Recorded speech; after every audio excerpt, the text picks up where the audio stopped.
Welcome, travelers, to High Fantasy. I'm Brett. I clapped and I shouldn't have clapped. You got me clapping. I need my herb pouch. Daddy's been paying for my salt. This I'm part of the poop patrol, ma'am. And I'm Emily. But I'm like, don't make the robots. Don't make the robots crunch. I would take Speak with Dinosaur in a second. I have beef with DC. It's a thing. It's a whole thing. Join us on our epic world-spanning adventures. Armed with only a bit of long-bottom leaf, we will delve into some of the most amazing worlds of imagination that have ever existed. Before we get into that, don't forget to check out our Patreon if you want to support the channel. And without further ado, let's get into it. You can clap. You can. Yay! Hello, everybody, and welcome back to another episode of High Fantasy. I'm Brett. And I'm Emily. And today, we're going to be talking about the third installment in the World of Warcraft expansion series, World of Warcraft Cataclysm. But before we get into that, we'd like to thank our highest tier Patreon member, Minnie. Thank you so much for supporting us. We appreciate you. And we have also reworked all of the Patreon tiers. Well, Emily did because she's fantastic and amazing. So anybody who's already a member of the Patreon got a discount. And if you're looking to get into the Patreon, now's the perfect time to do so. All right. Without further ado, are you ready to get into it? I am very ready to get into this. I'm gonna put a disclaimer out here.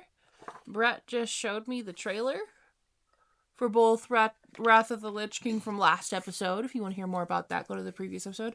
But also this one, which is Cataclysm. I remember correctly from watching the video 5 seconds ago. And I must say, why can't we just make full movies that are animated? I've seen the graphics of World of Warcraft. It doesn't look like that. Yeah, no. It doesn't look like that. I'm bad at video games. What if I just want a movie?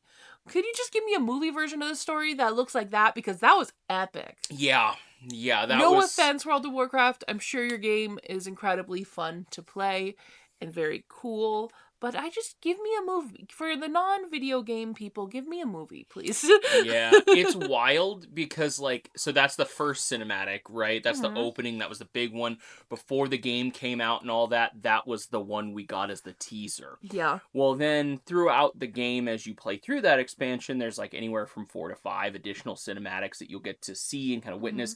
But it wouldn't make sense if you haven't played the game because it's like, oh my gosh, and then we're about ready to do this big battle and you get a cinematic sequence of the heroes kicking ass and it's this really cool moment.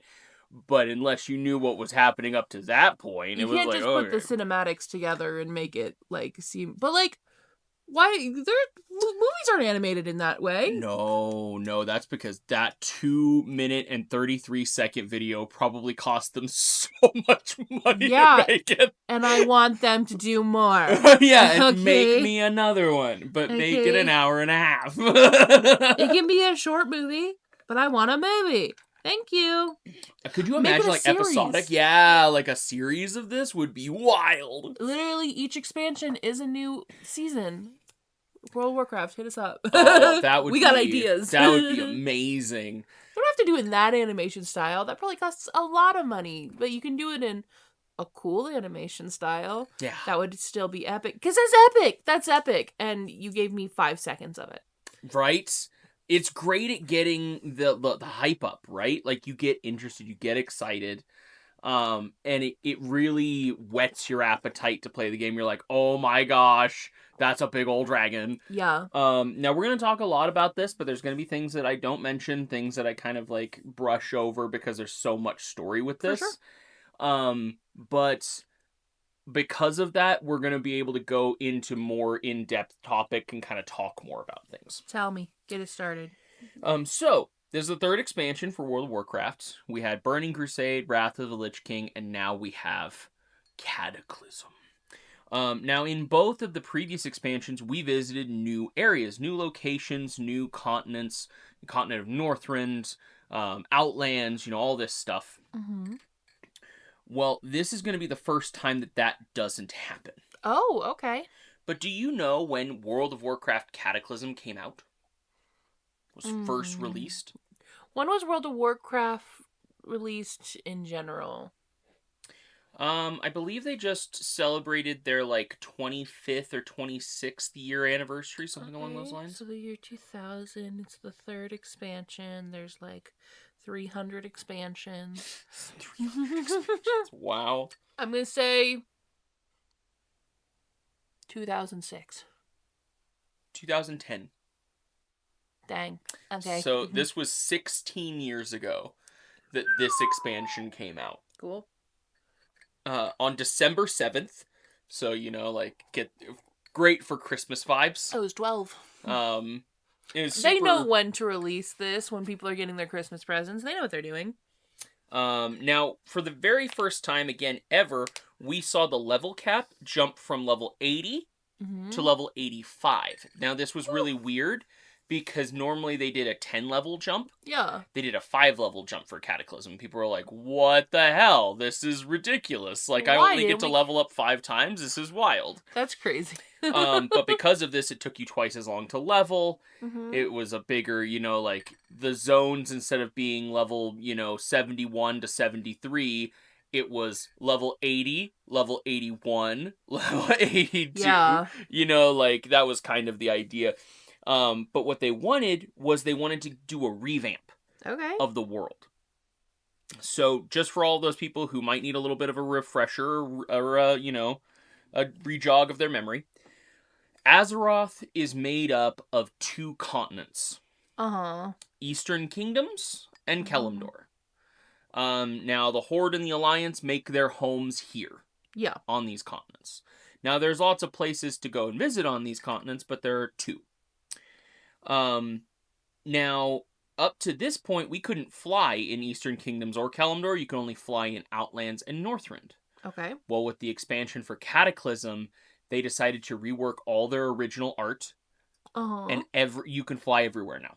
So you can fly in Eastern Kingdoms, you can fly in Kalimdor, and they added new zones. Okay, they fixed the graphics. Yeah, they did. They literally did. Now, as well as fixing the graphics, adding those levels, doing that stuff, they added over 3,500 new quests. Okay. So much content. Yeah. Truly so much. That's a lot of quests. 10 dungeons and 5 brand new raids. Okay. That you could explore. And again, for those people who don't understand, a dungeon or an instance is what most World of Warcraft players call it, is a repeatable area that you can go and kill monsters and farm loot. So it's kind of like having a big boss fight that you can redo over and over and over again to try and get the goodies that you want. More loots. And some people, like the Lich King, will have an extremely rare drop, where it's like 0.005% chance of dropping this item. So you have to do it over and over and over and over again. Just pray that you get lucky when they're rolling those loot drops. They knew what they were doing. And you can only do it once a week because that was a raid. Oh, okay. So you have a 0.005% chance every week to get it. But anyway, they added 2 new races. Okay. The goblins for the Horde. And the Worgen for the Alliance. Ooh, okay. So for the very first time in 2010, you could play as a goblin or a Worgen. That's fun. Can you still play as a goblin? Yeah. That's so fun. I want Yeah. to be a gobbo. Goblins were kind of overpowered, to be honest, because they got better prices from merchants. Oh, that's incredible. They also had the ability to have a portable, I want to say it was mailbox or auction house, one of the two, wherever they went, because they could just summon a lackey, and the lackey would work as their, like, portable. That's so fun. Okay. They had a few things that just made them kind of wildly good. But then we had the Worgen, and they had, like, the ability to transform from human to werewolf. Yeah, I was going to say, the Worgen are like werewolf, basically. Yep, you had the dark flight ability. Now, we went into this a lot in the original World of Warcraft episode, where we talked about the Worgen. That's right, I remember this. Yeah. I remember doing episodes. It's fine. But yeah, so like a lot of factor of life changes for this expansion, which made people very happy. Yeah. Right? Because they're like, oh my gosh, I can finally fly around all the zones I've wanted to. I can harvest materials way faster because I can go up to 310% faster instead of 100% on a ground mount. Yeah. I don't have to take these stupid pathways that lead me from one location to another while I'm harvesting this stuff. I can just fly around anywhere I want, gather my stuff, and go. 1000%. Now, I'm going to ask you an interesting question. I'm going to give you an interesting answer. How much do you remember about the dragon aspects? There's a bunch of them. Mm-hmm. There's good ones and there's bad ones. There's a time guy. And there's look, it's been a couple, just for perspective, it's been a couple of months since we last recorded a World of Warcraft episode. So I might have, you're gonna say it and I'm gonna be like, yeah, I remember that, but don't come at me for not remembering off the top of my head right now, people in the comments, because I do remember things. It's just been a while, okay? Tell me more about the dragon aspects, please. All right. So the dragon aspects were put here by the Titans in the beginning of Azeroth. So Yes. like before sentient beings were really in Azeroth very much, you had the dragon aspects. And they were created to each uphold a different pillar of like protection. Okay. Yes, I follow. So ringing bells are ringing. Each one of them is associated with a different color. And these color. Now, the reason I'm bringing this up is because this has never been more like important to know than now.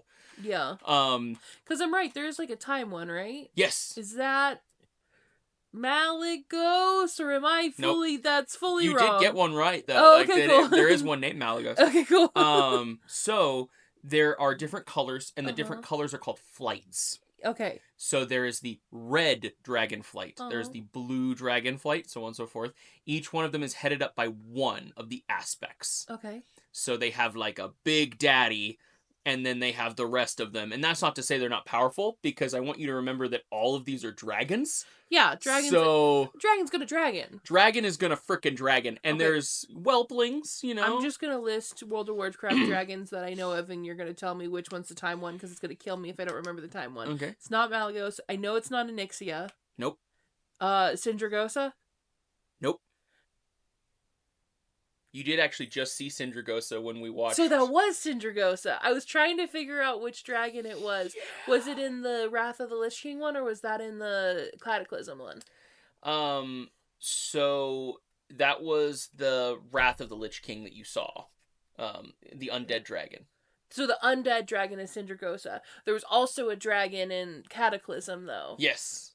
Was that Deathwing? That was Deathwing. Deathwing, yeah, I got it. Good job. What's the time one's name? Nozdormu. Oh, I wouldn't have got that. I would have forgotten about that one. That one's kind of hard. To be fair, it's hard to remember. Okay. These are weird names, you know? It's not like Tom, Dick, and Harry, alright? Like, it's, you know, they got crazy with the naming. I just feel good about getting Deathwing, right? Now, because the story here it requires this information, that's why I'm going to go into it. So we have Alexstrasza the Lifebinder. Okay. Leader of the Red Dragon Flight, and she's all about healing, but she's still a frickin' red dragon, so, you know, fire can do a little bit of damage. Yeah.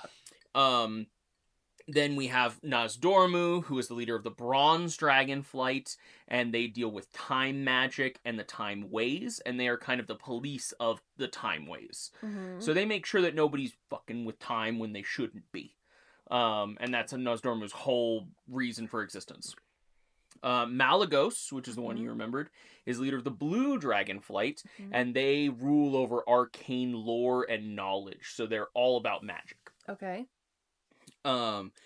Now, Deathwing is the leader of the Black Dragon Flight.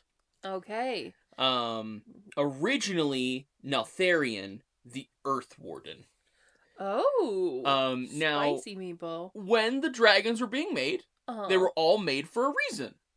You know, like the Bronze Dragonflight was made to watch after the time ways. The Blue Dragonflight was made to watch after the magic and like make sure people didn't get too crazy with their spells. Deathwing was made to be the big brother to the entire Aspect He's family. like, I'm not gonna let anybody punch my brothers and sisters. Exactly. And then he was like, I'm gonna go punch all my brothers and sisters. Exactly. Never give a sibling that power. Okay, they're siblings, okay? So Have you ever met a sibling that wasn't gonna fight with their sibling? So the problem here is the Black Dragonflight was made for this. The Black Dragonflight was made to be the protectors of Azeroth. And as such, they were the largest and the strongest of any of the Dragonflights. What happens when you take somebody who's supposed to be a protector and you say, nah, they're evil now? Yeah, that's exactly what happens. Okay! Now, Netherian, we're just going to call him Deathwing because that's all he really is known as anymore. You know what it sounds like to me a little bit? Sounds like to me they need an excuse to have a bigger, badder guy than the rest of them. Yeah. Yeah, pretty much. Pretty much. Why is this guy here? Why is this guy here? He's now, supposed to be better than everybody. It was really funny that you mentioned Anixia. Because that's his daughter. Okay. One of his oldest children of the Black Dragonflight brood. Okay. Anixia the brood mother. Okay. That's why she's always depicted as like an emo mommy. Yeah. Whenever she's in her human form on Hearthstone. Yeah. She is one of the most powerful of the Black Dragonflight, as she is one of the, I believe, original Clutch. And is she a daddy's girl, or is she... Oh, yeah. Okay, 'cause I had a feeling. All of them are. All members of a Dragonflight are... extremely loyal to their aspects. So there's not going to be a moment where, unless your dragon daddy or mommy specifically tells you, hey, I'm probably going to do something evil in the future and you need to stop me, they're like, I'm going to do exactly what you say at all times because I love you. For the most part, yes. Now, this does change a little bit. There are exceptions, but that is the rule, right? So, for instance, like Nozdormu, he knows in the future he will turn evil. He doesn't know what that event is going to be and why it's going to happen, but he's told his entire Dragonflight, when this happens, kill me. Yeah. Just do it. Just kill me, because you can't let me live. I know too much and I am too big of a problem if I am left unchecked. I'm too powerful. Which is why, in the future, it's not the Bronze Dragonflight. It's the Infinite Dragonflight. Oh, boy. And they are these, star dragons. It's kind of crazy, but they're all under the control of evil Nozdormu. Anyway. We're talking about Deathwing. We're talking about Deathwing right now. So, he does have some notable children. There's Anixia. Okay. Which is one of the most well-known, right? Yeah. Anixia goes all the way back to classic WoW. Okay. As one of the biggest, baddest bosses. All the way to Leroy Jenkins. Leroy Jenkins was fighting Anixia when that happened. So all the way back in classic WoW, Anixia has been a problem. Okay. Now she's just a laughable, you go and you kill her just for the lulz of it, and you do it to get a free mount, essentially, now, because you can get a Black Dragonflight mount if you kill her. That's crazy. And it's got special, it looks special. That's kind of the sad part about games having to progress and stay relevant, is that the things that were scary become not scary at all. Right. Now, she is not the only child of Deathwing that is of note here. Okay. There is also Rathian, who is going to show up a lot in this expansion. Okay. Now, we don't necessarily know originally that Rathian is a son of Deathwing, but he is. And he's kind of if you're talking about the big three, yeah, that's Rathian, the youngest. Rathian, Anixia, then...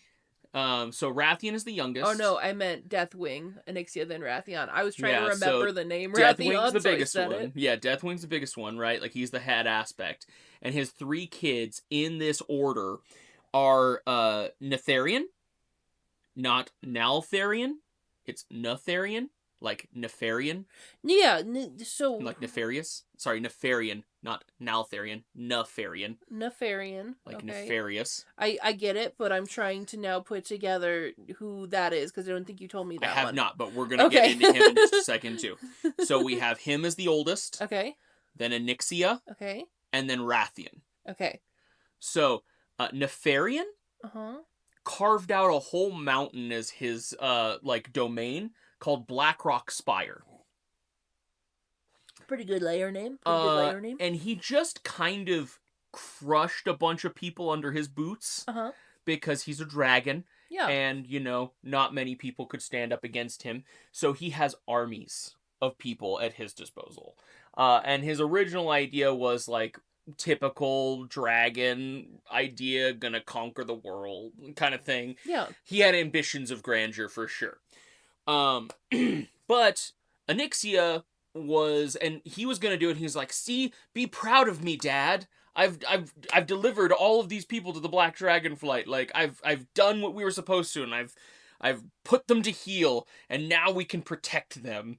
And it's like, okay, that's not what we were supposed to be doing, but no one has seen Deathwing in a very long time. Okay. And that's because some stuff happened that I can't really get into because it's going to take forever.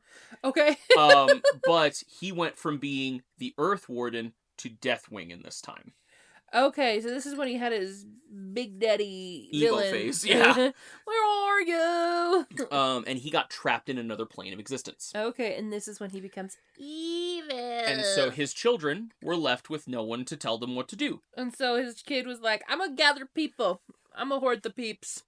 But the Black Dragonflight, they got sick. Mm-hmm. And this caused them to change. So the way that they were thinking and their original like intent and purpose was altered. Okay. So they are not the protectors of Azeroth anymore. They are the conquerors of Azeroth. They will put it to heal, and anyone who gets in their way will die. Oh boy. So that's kind of their new purpose. Yeah, that's a now, new thing. Rathian, when he saw what was happening and he saw his dad come back, he was like, "Oh shit. Okay, hey, Alliance, hey, Horde, we need to stop this." Okay, so he was the one guy from there who was like, I'm gonna go warn people. Yep. Because he's like, this is incorrect, and I haven't been sick yet. Yeah. I don't have a cold, so I'm gonna tell people before I get a cold. Yeah. Now, Rathian seemed to be somehow immune Okay. to a lot of what was going on, but we'll get into him a little bit, you know, like, we've got our taste of him now, we understand what he's doing and his kind of original idea here. But let's talk about the main bad guy here. Let's talk about Deathwing. Love it. Now, basically, he ripped his way from another plane of existence back into Azeroth. Fun. And just by sheer brute force. And by doing that, he caused a calamity. A cataclysm. Mm-hmm. This would end up kind of breaking the natural order of the world and basically pissing in the cornflakes of the eldest elementals that have ever existed that were sleeping until now. Okay. Big things start to happen for the Horde, and as Thrall, the leader of the Horde, the war chief of the Horde, decides to step down as war chief, saying as a shaman, the world needs him more. Okay, he's like, okay, we need to not... Our priority isn't war right now, our priority is healing the earth from this ripping tear that Deathwing clawed his way through. Exactly, and war chief is simply a title that is given to the leader of the Horde as their king. Okay. So it's kind of like the king of Stormwind is the unofficial leader of the Alliance. The war chief of the Horde is the unofficial leader of the Horde. So he's over here like, I don't want to be the most powerful person of this faction anymore, so I can help people, and me not being the most powerful person of this faction, it's gonna allow me to help more. So he doesn't have duties anymore basically he's like, I have to step away from the throne so that I can go talk and commune with the earth, because he's a shaman. Okay, so He's the most powerful shaman that there is on Azeroth right now. He's basically like, I don't got time to lead if I'm gonna be able to do this. Mm-hmm. He has to like make sure people have things like food, and protection. He's going on a spirit journey to go talk to the elementals that their cornflakes just got pissed in, because they are starting to cause hell problems, because they all woke up from their nap and they're mad. They're like, I wasn't ready to be woken up. They're like little toddlers. So think of it like if culminations of earth, fire, lightning, and wind just decided to wreak havoc on the world because they were mad that they had to go uppies.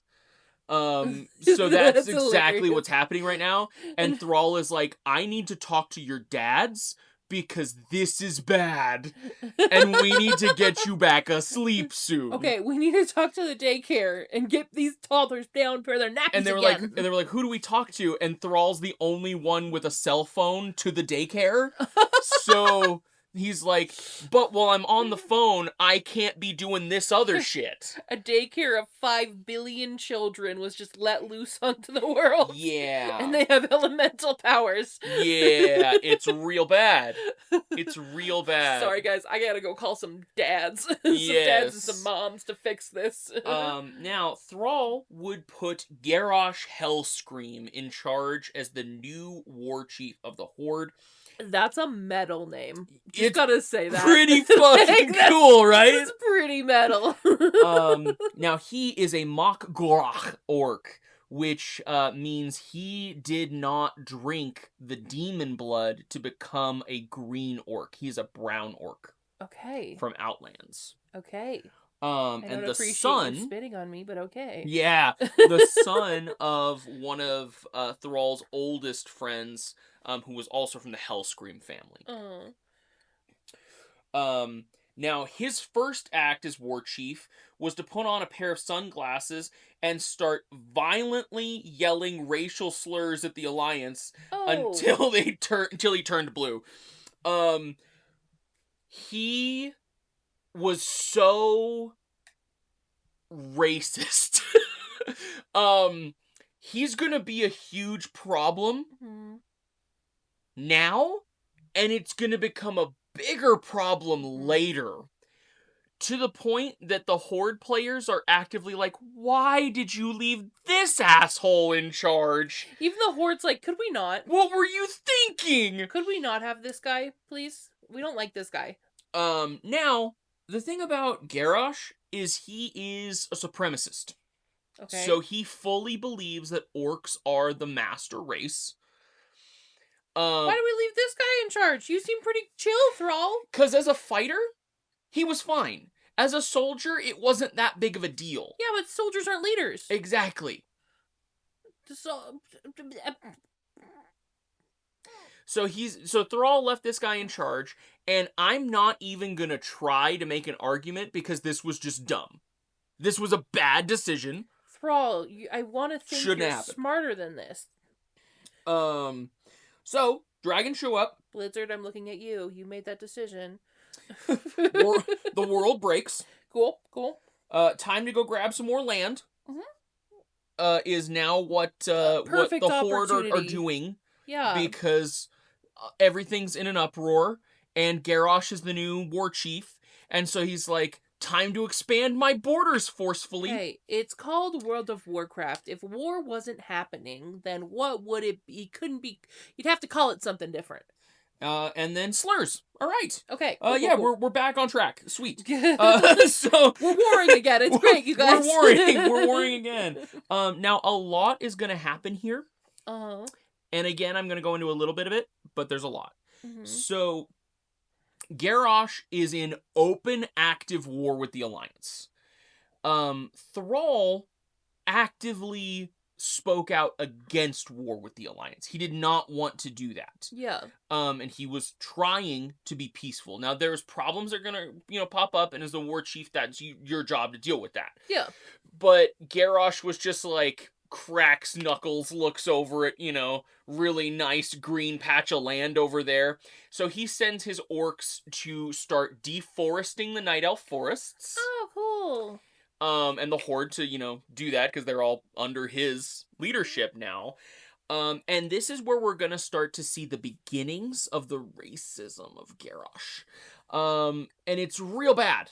He's real bad, but what a great way to make a bad guy, right? Like, just make him extraordinarily racist, and then everybody knows this is the bad guy. See, you should never have it set up where, like, one side is objectively the bad side, because everybody who is already playing that side, right, who wants a chance to, like, be chill, is now like, oh, we're gonna be the bad guys still, Yep. Like, that's rough, but some people don't care. They're like, bad guy supremacy. Yeah, pretty much. Now, again, there's these viewpoints from the Horde and the viewpoints from the Alliance, right? I can very clearly tell that you're an Alliance player throughout this whole episode, because if you were a Horde player, you'd be like, no, he made some bad decisions. No, you want to know why that's not the case? Because he's the bad guy, the main bad guy in the next expansion.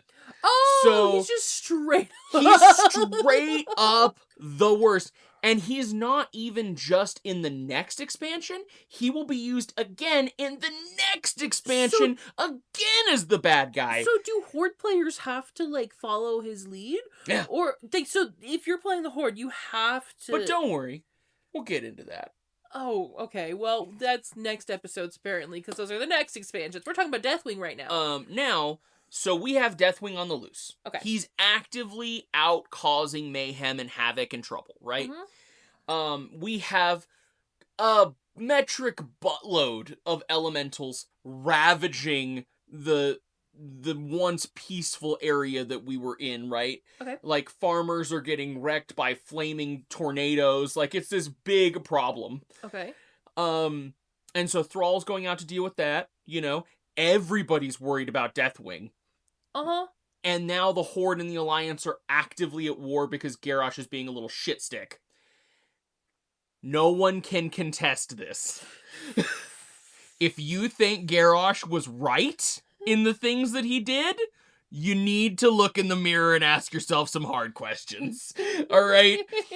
Every Horde player out there, you're like, whoa! Like, I'm just saying. And again, when I say that you're going to have different aspects from the Horde and the Alliance, it's because there are quests that you can do that paint Garrosh a little bit more sympathetically. Yeah. But at the same time, the way he ends up, and this is not contestable, a raging racist who is actively fighting for, and I am not shitting you, orc supremacy above all, and the other members of the Horde are now not members of the Horde because only orcs are allowed in his Horde. That's crazy. I'm just saying, you can't say he had a point. You can't bring that up and be like, he had the right idea. There are Horde players out there who's like, maybe, but they're wrong. Like, they're wrong. They're just wrong.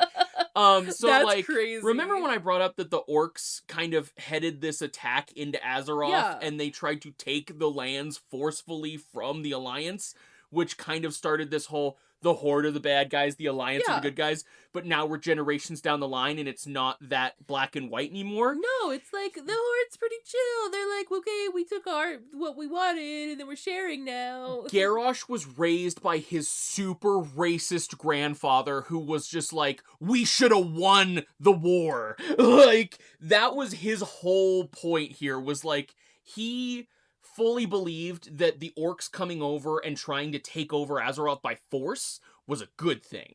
And he was like, if we had just been more tactical about it, we could have done... Like, it's really shitty when you start to get into his world viewpoints of things. But, he just, like, kicked down the door of his trailer and he's like, I'm here. Yeah. It's bad. Like...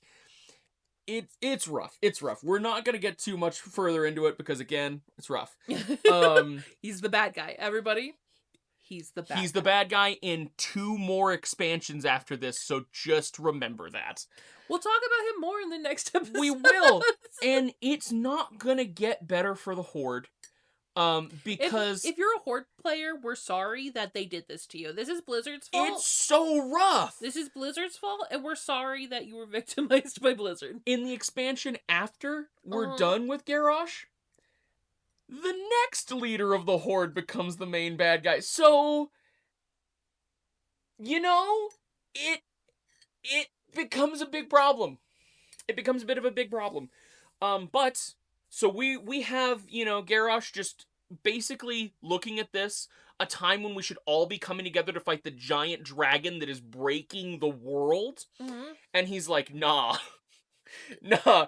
I see a golden opportunity here, folks. Golden opportunity here. Now the problem is, it is a golden opportunity because the Alliance are actively fighting off these elementals from their lands, and he's marshaling his people for a takeover that the Alliance are not expecting. Mm-hmm. And it's working pretty freaking well. It's a really good plan, objectively. Now again, we're going to go to the Alliance side, and we're going to see our other racist grandpa, who was raised by his orc-hating father. Yup. And he's going to be like, I freaking knew it. Like, this is all the validation that Varian needs to be like, orcs are scum and they should all die. And it was like, wait a minute, guys, stop. This is where the Horde argument comes in. This is where the Horde argument comes in, where it's like he was racist first. We just made the first move. So yeah, we have the big problems here. Blizzard made everybody racist. Blizzard, what's that about? They feel super validated because Varian has been trying this whole time while Thrall is the war chief, and he has been talked to by Jaina Proudmoore, who is the head of or not the head, but a very powerful mage and the leader of Theramore at this point in time, which is a seaside settlement. And she has been vying for peace because she actually has a thing for Thrall. Jaina, you dog! So Jaina, and you'll remember Jaina as having been the love interest of Arthas back in Wrath of the Lich King. Jaina, I'm sipping my tea. Now, Jaina Proudmoore has been meeting with Thrall in Theramore, and Theramore has been treated as neutral ground to the Horde and the Alliance, and they have been meeting there for councils. Garrosh will actively go with Thrall to meet with King Varian here as an introduction to this will be the new war chief, and this is what's going to be happening under the treaty of this is neutral ground. Oh my... So so he literally introduces them. Yeah. Whoa, this is crazy. Yes. And then we have King over here and what's Metal Blood name? Oh, Hellscream? Yeah, Garrosh Hellscream. Hellscream and the king in the corner, they're both glaring at each other like, I hate you. And then these two over here are like, peace is good, everybody. That's exactly what's happening. That's crazy. That's exactly what's happening. Crazy. Now, again, Thrall steps down. He goes on his little spirit journey, and Jaina is left alone to kind of try to broker peace, which Garrosh is having none of it. Yeah. As he is just like, what a golden opportunity to seize all the lands that my grandparents should have gotten in the original raid. So, and again, Varian takes this as the perfect, he's got validation now. He's got proof. They attacked. I told you they were bad, and they did it anyway. And so he goes in with his armies, and now the Horde and the Alliance are duking it out. We're also fighting the Elementals, and we're also dealing with Deathwing, and it sucks. Bad people suck. Now, is the moral of this story. Don't be a bad person. Racism is bad. This is gonna get wild. Okay. Because Garrosh is like, Theramore's a pretty strategic place. No! So this neutral ground that's run by Jaina, he decides to bomb it. No! Killing everyone inside Theramore. Was Jaina there? She got away because she's a mage and she could teleport, and she watched as all of her friends, the people she was, supposed to be governing, were murdered by Garrosh Hellscream. This is gonna come into play later.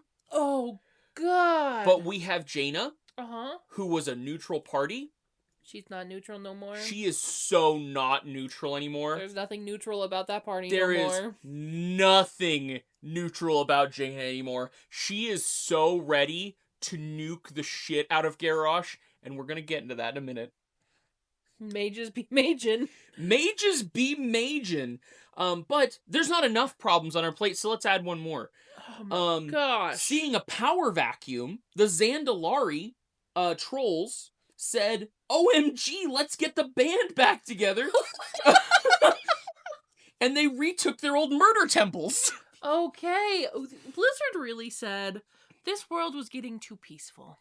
And the leader of the Darkspear trolls, who the Zandalari tried to recruit, a guy named Vol'jin, looked at them and said, kick rocks. Uh-huh. We're never gonna work for you again. Die in a hole. Okay. Love that for Now, him. the Darkspear trolls, this is a Horde W. Uh-huh. They are the playable race that you can play as if you want to play a troll. You're playing a Uh-huh. Darkspear troll. Okay, so those are the chill ones. Yeah, at this time, yeah. Okay. So they joined the Horde because they wanted to basically have a place where they could be safe. Yeah. And so they're like, we're going to join the Horde, we're going to present a united front, and we're all going to be chill, right? Right, guys? We're gonna be chill, right? Remember that. Things were not chill. Vol'jin is, and this is Horde and Alliance have to admit this, Vol'jin is one of the coolest leaders of a faction, like a Okay. race, ever. Super chill. He is literally the smoke a ganja kind of guy. And he's just all about spirituality and like leading you on your spiritual journey. And the Loa are there to help you do that. They are not meant to be sacrificial gods of murder. What are you doing, you crazy sons of bitches? So it's him looking over at his, again, super racist cousins and being like, wait a minute, guys. What are this you isn't doing? the way. What's going on? Why are we doing this, guys? Now, because this happened, Mhm. they now have Zulaman and Zuldrak. Now, these are ancient troll cities that have been retaken, and they're starting up their murder rituals again, to the Loa of blood and death and murder and all that fun stuff. Mhm. So now, we gotta worry about them. Mhm. Now we also are fighting the murder trolls. So, again, not enough on our plate. Here we go. But again, that's not enough. So remember when I said the elementals are waking up? Mhm. There's this really cool guy. And his name is Ragnos the Fire Lord. That doesn't sound ominous at all. That sounds super, like, chill and peaceful, probably. Who, again, all the way back in vanilla, tried to take over Azeroth. Got his shit rocked back to the elemental plane of fire. But you remember when Deathwing ripped open that, like, portal? Guess who's back? Yep. Back again. It's Ragnos, baby! We're going for End of the World Part 2. Electric Boogaloo. When they said cataclysm, they didn't mean, like, a cataclysm. They meant a cataclysm, you know? Yes, and he is coming after Mount Hyjal, the main base for a whole lot of druids. Because he doesn't like their whole growy hippie tree shit. He wants to burn it all. He's Fire Boy. Who wants growth when you can fire? Yeah. This is crazy. It's just stacks on stacks on stacks on stacks on stacks. It is. In this expansion. They really just said, this world is getting a little bit too peaceful. Let's chaos it. Yes. So, again, the problem is you have to have an instigator. And too often Blizzard likes to use the Horde as the instigator. And then say, but it's okay because that everybody agrees now, even the Horde members, that guy went too far. And we have a new leader now, and now it's fine. And then they use the new leader as the bad guy. And, you know... I really, really, really would love to have Kirby here, who is a Horde player, just to see what he would say as you're describing this. Because at the end of the day, you're sitting here saying everybody has to admit this. And you know what? They are technically facts that this happened first. But I would love to hear the logic of a Horde player as to why Horde is better. Because I know from just knowing about the World of Warcraft universe, It is extremely, like, you are literally pitted against each other. It is Horde versus Alliance. So you are very passionate that it was Horde's fault, Horde's fault. I would love to hear if a Horde player agreed with you for this particular circumstance. Because I could see many a Horde player having a reason why what they did was okay. And I will say, I have talked about this with Kirby, and he is just as upset about it as I am. That's great. That's because he's like, why? Why did Thrall leave this asshole in charge? And he's gonna be even more upset, and he has been, because at one point in time, Vol'jin is actually appointed to be the leader, the war chief of the Horde. Oh, okay. And he does a great job. Yeah, he does. And then for some reason... Until he's almost assassinated. But, yeah. you know. Whenever somebody's doing a good job, they usually don't last very long. So, the Horde... And this is something that, again, I've had that conversation with Curry before. They use them a little too often as the main bad guy to make the push. When is the Alliance the bad guy, is all I'm saying. And they are. Like, in Warcraft, that did happen. You know, like, there are people who are racist on the Alliance side for sure. The entire reason the Blood Elves joined the Horde was because they were originally part of the Alliance. And then the Alliance decided to be like, get in the front lines, you pointy-eared bastards. And they threw them into a meat grinder, and the Blood Elves took exception to that. I don't like this, actually. Yeah, actually, get fucked. I will join the front lines, but not for you. But not for you. Yeah, pretty much exactly how it happened. But again... Like, if that racist general hadn't done that, they would have still been members of the Alliance. So it's just, like, interesting how that works. And you still have the Night Elves that are members of the Alliance. They just need to stop using the Horde as the bad guy. Agreed. Like, there's so many other options. It doesn't have to be that way. It would be so easy for the Horde and the Alliance to still hate each other without the Horde being the bad guy every single time. Yep. And again, like I said, you get different viewpoints because I have played Horde characters and I have played Alliance characters. Yeah. And when you play as a Horde character, it paints the Alliance as the bad guys. When you play as an Alliance character, it paints the Horde as the bad guys. Yeah. But far more often than not, it is so skewed in the way of, like, the Alliance didn't actually do anything wrong here. This was definitely the Horde instigating, and then the Alliance responded. Yeah, responded to it. And so it's like, most of the time in any... like, conflict, if you have somebody who attacks first, that's the instigator. That's, you know, the person who started this, and that's the person that's in the wrong. And it's more often than not the Horde that are thrown into that position because they keep putting the leaders as these crazy sons of bitches, and then it becomes a problem. So, again, Varian, extremely racist. Yeah. Like, he hates orcs. 1000%. And he hates them because orcs came into Azeroth when his grandfather was king and murdered human people. Yeah. Like, there's a reason to be upset about it. And he admits he can't fully see past that. He wants to. Yeah. But he can't. And he actively admits in multiple instances, my viewpoint will always be tainted by the sins of the past. So there's this really cool cinematic in a later expansion where he actively comments on it. And it's kind of cool to see that. And his son, Anduin, will eventually take over as leader of the Alliance. And he vies for peace all the time. And Garrosh kicked him off the wall of China. So, breaking every bone in his body. So, you know, like... And again, Varian took exception to that. So, problems? Yeah. Problems. The stories just keep painting the Horde as the bad guys. We need a new bad guy. Here's the thing. Here's the crazy part. With every single expansion, there is a new bad guy. There is. It doesn't have to be the Horde also sucks still. Fully a new bad guy, but then it's also the Horde. It's like, what? Yeah, the Horde has done something again this time to be shitty. Awesome. Blizzard, why do you hate the Horde? Yeah, it's rough. It's so rough. The Horde makes up probably 50 to 60% of your fan base because let's be honest, everybody thinks that the Horde is cooler. The bad guy's always more fun than the good guy. At least the edgy, angsty guy. That's if I was a World of Warcraft player, I'd be playing the Horde. Sorry, babe. I know you're Alliance, but if I was a World of Warcraft Warcraft player, the Horde is like way more aesthetically pleasing to me. And again, like, I play Horde characters too. Like, just because I main Alliance doesn't mean I don't play Horde too. Yeah, you play Horde too, but I maxed out Horde characters, you okay? max out Horde characters, but every single time you're asked, "Are you Horde or Alliance?" You're like, "Horde scum." Like Okay, that's the joke, though. Like, that's I know. the meme. But yes, but yeah, like, it is kind of wild to think about how many villains are in this. Yeah. And Garrosh is still being a dick. Like, there's like so much other things to worry there's about. elementals that are running havoc in your lands. A giant black dragon is assembling a cult called the Twilight Cult for something called the Hour of Twilight, where he wants to eliminate all life on Azeroth.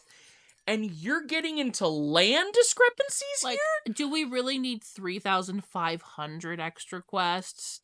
Or maybe can we, like, cut that down to, like, 2,000 extra quests and we get rid of the 1,500 racist ones? Oh my goodness. And I think it is for that exact reason, right? Everybody wants to say, like, for the glory of the Alliance, Yeah. for the glory of the Horde, for the honor of the Horde, like, for all this stuff, because they want to put you in camps. Yeah. You're a Horde player or you're an Alliance player, and then you get to go up against the other people, and they're Horde scum, and they're Alliance dogs, and they're, If you start working together, then you're no longer pitted against each other in a sort of, like, PvP way. Because that's the thing, is, like, you can't have PvP with Deathwing, because there's not another player playing Deathwing, but there are people playing the Horde. Exactly. So it was interesting. And again, Garrosh will go to be the main bad guy of the next 2 expansions, so... I'm sorry, Horde players. Yeah, we're sorry. We're sorry. Goodness. But because I do feel bad, because the story could be so much more interesting if it wasn't always just Horde versus Alliance. And I get it to a point, because you'll see Warhammer does this a lot, where they'll say if the orcs just stopped fighting each other, they would be this force to be reckoned with, and they would take over the entire galaxy. Yeah. But that's a story element to stop them from getting too powerful. And so it's like, if the Horde and the Alliance teamed up and were never fighting each other ever, then they would be able to deal with so many bigger problems that it's easier to say from a storyteller's standpoint, oh, well, we would send our thousands and thousands of troops, but unfortunately they're busy fighting a land war over here for a small farm town. Right. And that's the thing. It's called World of Warcraft. Yep. You know, I don't think necessarily them fighting all the time is the bad thing. I think having only the Horde be the bad guys every single time is a bad problem. Where it's like, if they switched off, if they had an Alliance guy be like the main bad guy every 2 or 3 expansions instead of the Horde every single time, it wouldn't be nearly as bad, because then it's showing that there's problems on both sides. But this is very clearly making one person the enemy. Now, on the plus side, in another expansion, remember Jaina Proudmoore? Yeah. She's from a long line of nobles. Okay. Called the Proudmoore Militia. Okay. And they run an island called Colteris. And it's very marine based because they were the Navy. Yeah. Which is why she had the little coastal town. Exactly why she has Theramore, because she has a noble title. She has that by right. In Colteris, it is not a question that the Proudmoore militia, like the Proudmoore family, are the bad guys. Yeah. And so there was at least a moment where we had the Alliance character be like, oh, these guys suck. And also in the exact same one, we get back into the Zandalari. So then we have more problems, and it's like, okay, but it's very weighted, it feels like, at it's the very least. very weighted in the Alliance side of just like, the Alliance didn't really do anything wrong. They did still fight, and there could have been peace talks, but this guy was too racist to let that happen because he just saw somebody die, like I want an Alliance king who gets, like, possessed by a spirit from his great-great-great-great-great-great-great-great-great-great-grandpa, who's like, what's going on here? Yeah. And then they start the conflict, like a big thing, it feels like, is what it needs. Is just that, like, one little push of, like, it's been centuries at this point within the World of Warcraft universe. Makes sense that at some point it's gonna be a corrupt ruler from one side, from the other side. Yeah, it makes a lot of sense. And so we go back to the fact that Garrosh kind of has done all of this. He's been instigating all these fights. Yeah. There's all these problems, right? Well, we have Jaina. Uh-huh. And she has been taking exception to all of this. We've been kind of watching her mental state crumble. She's going a little cray-cray. She's going crazy. And as a mage, she has the ability to control water elementals. That's like a big thing that mages can do. Yeah. And so she decides that she's gonna get him. Uh-huh. Like, I'm done with this war. I'm done with this fight. I'm done with these problems. You have deserved this since you did what you did. Yeah. And so she binds all of the water elementals to her control. That's crazy. Love and it. she summons a tsunami big enough to fully wipe out the Horde capital city. That's what the wave was in the intro. Well, that was Booty Bay. And that was just caused by Deathwing. That was a minor tsunami in comparison to what she's doing. Okay. Yeah, no, what she's doing is like almost continent shattering. Cool. Yeah. Cool. Yeah, she has bound all of these water elementals to her service, and she's like, outrun this. She's like, get them, boys. Get them. And so she's summoning a tsunami big enough to wipe out the Horde capital city of Orgrimmar. Okay. Because that's where Garrosh is at. And he's basically like, come at me, bitch. Okay. How'd that go for him? Obviously, it works because it goes so well for him because Thrall has to come back because of what's happening. And stop and it. he has to stop her. He has to talk her down. And it's only because she loves him, truly loves Thrall, and because he's such a powerful shaman, he's fighting her control of the water elementals the entire time while having this conversation. And the members of the Alliance are also trying to talk her down. Like, Jaina, you can't do this. There are too many innocent people that are going to die. I know what he did, and I know he deserves to be brought to justice for his crimes, but this is not the way to do it. If you do this, you are no better than he is. You are killing innocent people for your own revenge and your own ideologies, and that's wrong. Yeah. Yeah. And so we have all these people stop her, and they all have to do this to get working as a team. What happens to her. Thrall?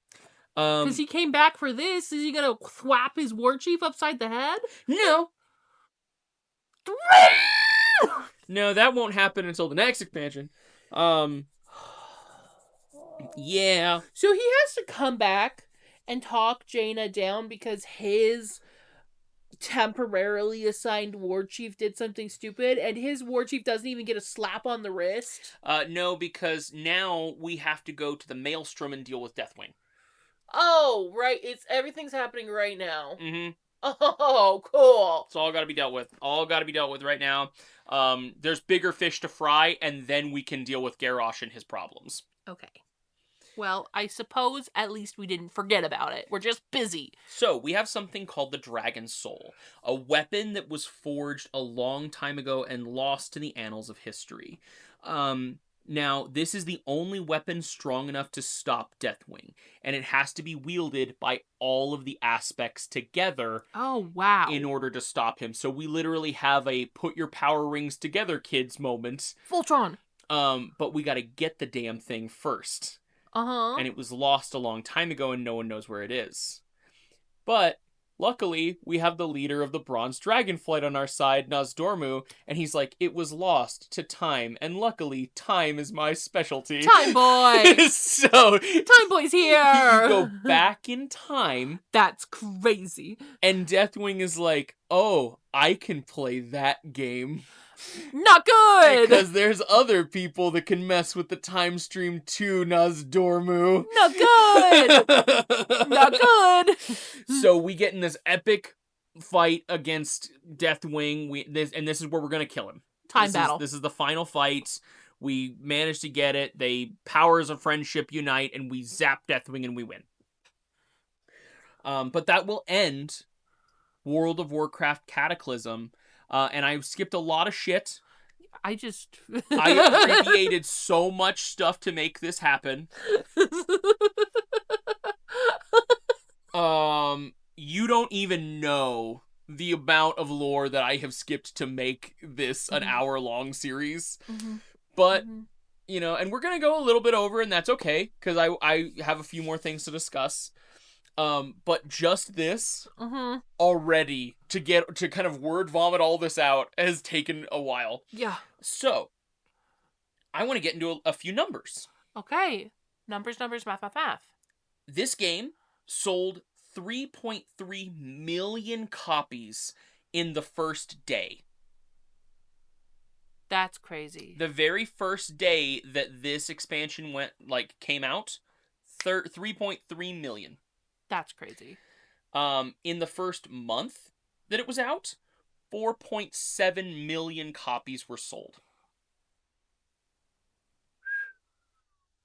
And World of Warcraft subscriptions shot up to 12 million subscribers. Dang. Now, I want you to keep in mind, each subscription for World of Warcraft was $15 a month at that time. They had 12 million subscribers. Blizzard's rich. At $1 a subscriber, that would have been 12 million. So what you're telling me is you can make movies. They have an orchestra that they just they just have. You're telling me they can make movies. Blizzard has a lot of money. I want to see that animation, Blizzard. Now the funniest thing was, again, every expansion so far has broken records for copies sold.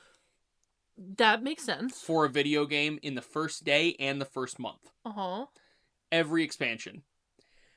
Which is then beat out by another Blizzard game, not World of Warcraft. Is it Diablo? Diablo 3. Called it.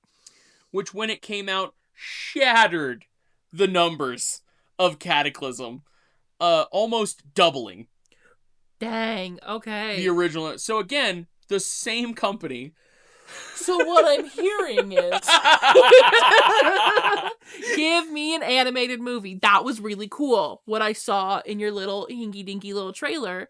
Now give me 2 hours. That's all I'm saying, okay? Now, World of Warcraft is an extremely large game. So much merchandise, so much, there's a whole convention every year dedicated to World of Warcraft called BlizzCon. Yeah. That you can go to, and creators and stuff are invited. It's a whole big thing, and it's super awesome. I love the fan base of World of Warcraft for the most part. It's very fun, super great game. I poured way too much time into it. But the story is starting to run into the same problem that it does whenever you continue anything for so long. It just repeats itself? It starts to become big bad guys show up. For one reason or another, he's more powerful than the last big bad guy. Mm-hmm. Now we gotta all muster our forces and deal with it. And it stops being, hey, look, a dragon. And it starts to become, hey, look, God. I wish they had got into it with, an Avengers Endgame sort of, mentality where they were gonna tie everything into each other at the very end. But I feel like that's very hard to do with a video game. Very, very extraordinarily hard to do with a video game. But with that done, what do you think about Cataclysm? What do you think about what you've heard so far? What are your thoughts? I want a movie. I'm sorry. I think it's very interesting. I think I'm very glad, and I would love to play World of Warcraft 1000% one day. I get very motion sick, so it's difficult for me to do. But I feel like I would have such a hard time playing World of Warcraft because I would not know which side to be on. Mm-hmm. You have to pick a side, and I'm like, I don't know if I want. Can I do neutral middle party? Yeah. Can I do quests for both sides? And can they not have to do with unaliving each other? That is actually really funny that you bring that up. Oh? Because in our next expansion, we are going to be playing the Mists of Pandaria. Oh, pandas! A continent previously thought lost in Azeroth, now shaken up by the Cataclysm, and the mists have cleared, and the mysterious continent of Pandaria now lies available for us to explore. That is incredibly fun. I'm excited. This will introduce the very first race Aw. that can be Horde and Alliance. I am obsessed. Pandarians. I love it. Now, the thing about Pandaria, because I like to have this little moment where we get a little bit into what we're going to do next. The thing about Pandaria is it's very, like, Asian themed, right? Like, Yeah. it's a lot of Asian culture kind of mixed together. All the architecture, and a lot of them have had themes, right? To them, and you'll see that kind of going forward. But we get introduced to Pandarians. Now, we found Pandarians all the way back in Warcraft, where we're introduced to a hero character called Chen Stormstout. Okay. Who was a brewmaster monk. Ooh, okay. And he would often talk about his homeland, Pandaria. Uh-huh. He was kind of a secret hidden character that you could unlock and play around with, and not a lot of people were sure if they were actually canon, if they existed, or if they didn't. Okay. But he would talk about his home, like, continent of Pandaria and all the things that they had to do and how life was so different over there. And it kind of whet the appetite for a lot of veteran players because they were like, oh my god, Oh, we actually get to go to Pandaria? that's so fun. And this would be, again, one of the first expansions that wasn't a Warcraft expansion, right? Mhm. So, like, we already knew Wrath of the Lich King was probably going to be a thing just because Warcraft. Now, we got to see what happened, like, later, but it was still a thing, right? Yeah. Cataclysm and Pandaria were their first we don't have a roadmap expansions. Yeah. So no one knew what was going to happen. Uh-huh. But Pandaria was so fun because now we got introduced to a new idea. Uh-huh. The people of Pandaria live in utter, complete, and total harmony. I love them. They exist in tranquility, being one with the land and all of the people in it. Oh. They do this because they have reached, like, nirvana. Enlightenment. They have hit a point in their lives where they are so tranquil that it's foreign to them for things like anger, rage, self-hatred, loathing. All of these are negative emotions. Wait, why would you have those? And these negative emotions manifest in Pandaria as the Shaw. Oh no. Elementals and beings of despair, fear, self-loathing, hatred, anger, rage. Things that the Pandarians long since have forgotten. But things that our heroes traveling to this new shore are very well acquainted with. Oh no. This will stir up ancient spirits of hatred, rage, and self-loathing as we set forth on the new continent of Pandaria. And we'll talk about that in the next episode. Okay. So until next time, everybody, have a good one and thanks for listening. And don't forget to check out the Copper Spoon Chronicles, a cookbook made by my love here. Me. Follow the adventures of Cobb Copperspoon as she fills up her cookbook and goes on an adventure of self-discovery and maturity as she finds the friends that will be her forever. Is there anything else you would like to add? No. Join our Patreon if you want cool stuff.